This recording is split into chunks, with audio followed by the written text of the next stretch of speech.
पाखंडी गांव के बाहर ऐसे तिलक विलक रचना की और देखा कि लोग जो है गाय चरा रहे हैं, तो थोड़ा ऐसे ऐसे तो एक भोला आदमी आया और कहा, प्रणाम किया और कहा, संत भगवान, तो गांव मांगने जाना था इसलिए तिलक विलक लगा लिए। बोले संत भगवान ऐसे क्या करते हो? तो बोले ऐसे भगवान के दर्शन हो जाते हैं। और वो भोला आदमी वो जो ही गए सो तालाब में नहाया और जैसे जैसे चिन्ह बनाए थे तिलक के वैसे चिन्ह बनाए। अच्छा, वो तो नाटक कर रहे थे, पकड़ के सांस ले रहे थे, बस ऐसे पकड़े और वो सीधा आदमी सीधे बंद कर लिया, सीधे बंद करके कि भगवान दर्शन दो, भगवान दर्शन दो, भगवान दर्शन। भगवान अब मिनट भर तो जो प्राणायाम करते हैं वो रोक सकते हैं, इसके आगे तो प्राण फिर व्याकुल होकर निकलने लगेंगे। 1 मिनट में भगवत प्राप्ति उसको हुई।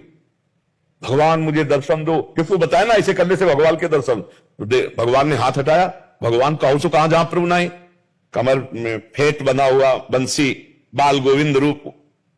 जेविश ने देखा, बोले आप कौन है? हमारी नाक से जो होता है। बोले हम भगवान हैं। बोले हमने तो कभी देखा नहीं, हम तो जानते नहीं। अब आप भगवान, इस बात का प्रमाण हमारे वो गुरु जी देंगे जो अभी गए। अरे बोले वो पाखंडी वो जिंदगी में कभी नहीं पा सकता है, वो केवल मांगने के लिए तिलक। बोले आप हमारे गुरु की निंदा मत कीजिए, देखो निष्ठाएं होती।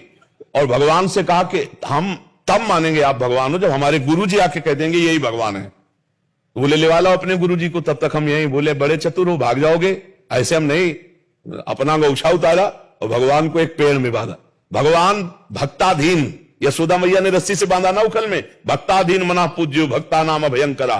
अब वो गया तो गांव में वो मांग रहे थे, उनका गुरुजी जिस क्रिया से आप भगवान के दर्शन कर रहे थे हमें भगवान मिल गए, बस तुम्हें ये बताना कि यही भगवान आए आप वाले कि ना आए। अब उसको तो कभी भगवान से कोई मतलब ही नहीं था। तो और कहा वही थे। बोले नहीं, आपको चलना पड़ेगा, वहां बताना पड़ेगा। अब वो भगवत साक्षात्कार किए बालक उसकी आज्ञाओं नहीं टाल सके। वो नजदीक आए, बोले देखो वृक्ष में तो अंगूछा भर बंधा, उनको दिखाई दे रहा था भगवान ने। तो उनका बेटा तुमसे सही बतावे, हम कोई भजन नहीं करते, हम कोई साधु महात्मा नहीं, हम भेष बनाकर भीख मांगते हैं, अपने परिवार का पोषण करते हैं। तो उन्होंने भगवान से कहा, भगवान जब हमारे गुरु ने हमको शिक्षा नहीं दी और इशारा मात्र से आपकी प्राप्ति हो, तो आप हमारे गुरु को भी दर्शन कराओ। भगवान ने उस बालक की कृपा से दिव्य दृष्टि दी, तब वो दर्शन पाए।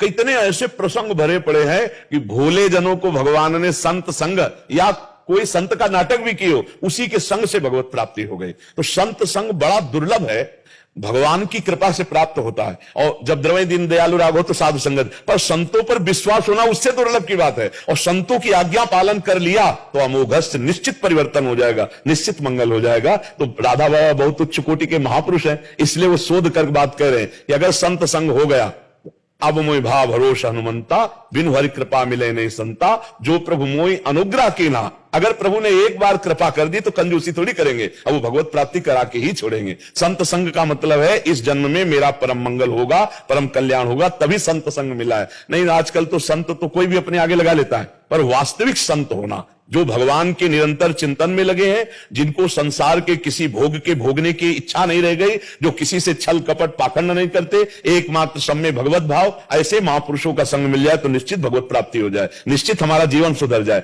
और देखो संतों के संग से सुधरता है जीवन, ऐसा नहीं है। आप अपने समाज में अगल बगल देखो, जो सत्संग सुन रहे हैं उनका जीवन बदलता है, और जो संत का संग नहीं मिला उसका जीवन, और जो संत का संग मिला है, तो आप दोनों को नाप के देखिए, बड़ा अंतर दिखाई देगा। संत का संग मिलने वाले का परिवर्तन होगा, दैवी संपदा बढ़ेगी, आचरणों में पवित्रता आएगी, और वो समाज को सुख देने वाला बनेगा। और जो संतों का संग नहीं किया तो फिर आसुरी भाव बना रहता है। मणित राव जी, श्री चिन्मयानंद स्वामी मठ से, राधे राधे महाराज जी, आपके चरणों में कोटि कोटि नमन। गुरुदेव, गुरुदेव, भगवद गीता के दूसरे अध्याय में एक श्लोक आता है, विषया विनिवर्तन्ते निराहारस्य देहिना। इसमें अर्थात यद्यपि देहधारी जीव इंद्रियों के विषयों से अपने को कितना दूर रखे, लेकिन इंद्रियों विषयों को भोगने की लालसा बनी रहती है।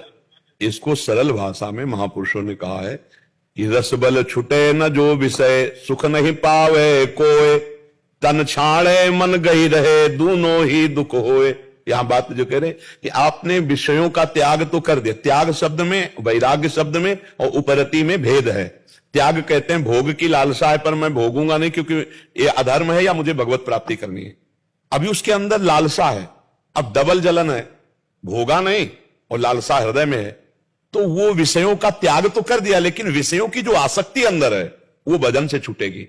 रस बल छूटे जो विषय, तब ही तो सुख होए, जैसे आतप को तप्यो पावे सरिता तोए। जैसे धूप का तपा हुआ एकदम शीतल जल में जाके खड़ा हो जाए, ऐसी शांति मिलती कब? जब भजन बल से विषय त्याग होता है।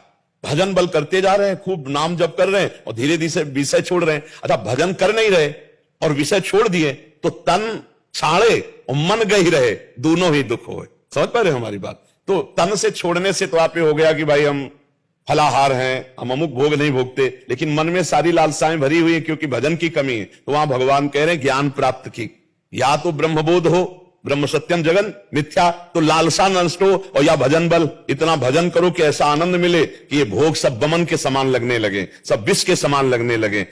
श्री नारायण स्वामी जी एक दोहा कहते हैं कि ब्रह्मादिक के भोग सब विषम लागत ताहि, नारायण ब्रजचंद की लगन लगी है जाए। जिसे भगवान की प्राप्ति की लगन लग जाती है, उसमें अपने आप ऐसी आनंद की वृत्ति होती है कि ब्रह्मलोक तक के भोग सब उसे विष के समान लगते हैं।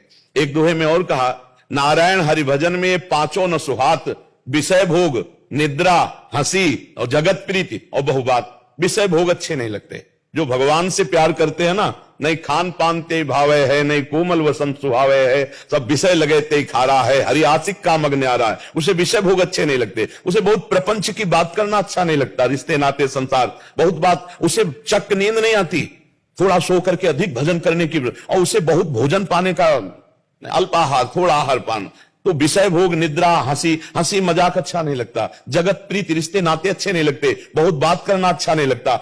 अब अपने आप अच्छा नहीं लग रहा है, ये एक है, और एक है कि अच्छा लग रहा है पर हम त्याग किए हैं, तो वो बात ज्यादा दिन नहीं चल पाएगी, वो गिरा देगी, क्योंकि अंदर उसके प्रति लगाव है, सुख बुद्धि है। वहां भगवान कह रहे जो विषयों का निराहार रह करके त्याग कर देता है पर उसकी आसक्ति का त्याग नहीं कर पाता, वो आसक्ति भजन बल से जाएगी। खूब नाम जप करो, शास्त्रों का स्वाध्याय करो, संतों का संग करो, तो आसक्ति देखो।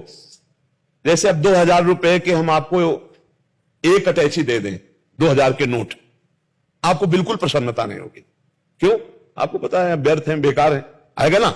ऐसे ही जब सच्चिदानंद से आनंद मिलता है तो यहां का हर सुख बेकार नजर आता है, वो असली त्याग है, जो बेकार की तरह त्याग। जैसे 2000 का नोट पड़ा हो, आप झुकोगे नहीं, लेकिन 500 का पड़ा हो तो झुक जाओगे, क्योंकि वो प्रयोग में आ रहा है, 2000 का प्रयोग में नहीं आ रहा है। तो ऐसे ही जो भजनानंदी है, वास्तविक जिसे भगवान का आनंद मिल गया, तो इस माया के आनंद की तरफ उसकी दृष्टि नहीं रहती। सच्चा त्यागी वो है, भले वो माया के बीच में है लेकिन उसकी दृष्टि ही नहीं है उधर। अब हम भले दूरी बनाए हैं लेकिन हमारी दृष्टि में वो सुख है, तो वो ज्यादा दिन टिकाऊ सुख नहीं, उसे दम्भ कहा जाता है। अंदर से तो चाहते हो, बाहर से त्याग किए हो तो ज्यादा दिन नहीं टिक पाओगे, इसलिए भजन में लगो। अंदर की चाह मिटा दो, बाहर से भले पास बैठा रहे, कोई फर्क नहीं पड़ता है। बाहर से हमारे पास सब विषय हो और अंदर से भोगने की चाह ना हो, यही सच्चा त्याग है। अगर ये नहीं हुआ तो फिर नाटक ही हो जाएगा, फिर ज्यादा दिन वो टिक नहीं पाएगा। समझ पा रहे प्रभु?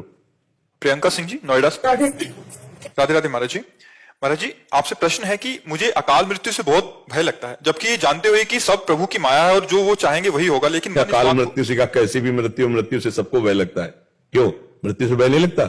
शरीर इतना प्रिय है, रिश्ते नाते इतने प्रिय है कि अब ऐसा लगता है कि अगर कोई भगवान है कृपा कर दे, ऐसे हमारा परिवार ऐसे, लेकिन ऐसा होना नहीं। इसका नाम मृत्यु लोक है, यहाँ तो मरना पड़ेगा भाई, जरूर मरना जरूरी है। यहाँ नहीं कोई बचा ही नहीं। आप देखो ना, अपने बाप बाबा चले गए तो अपने को भी जाला है, सब क्रम बाई क्रम, जब जिसका समय आया तब चला। अकाल मृत्यु होती है महत अपराधी की, जैसे किसी सोती हुई महिला का हत्या कर देना, गर्भ हत्या कर देना, ब्रह्म ऋषियों की हत्या कर देना, ऐसे जो महत पाप बन जाते हैं वो अकाल मृत्यु का रूप धारण कर लेते हैं। प्रारब्ध क्षीण हो जाता है और जीवन धारा को किसी न किसी मोड़ पर भारी से भारी दंड के रूप में वो फिर मृत्यु और दुर्गति होती है अकाल मृत्यु वाले की।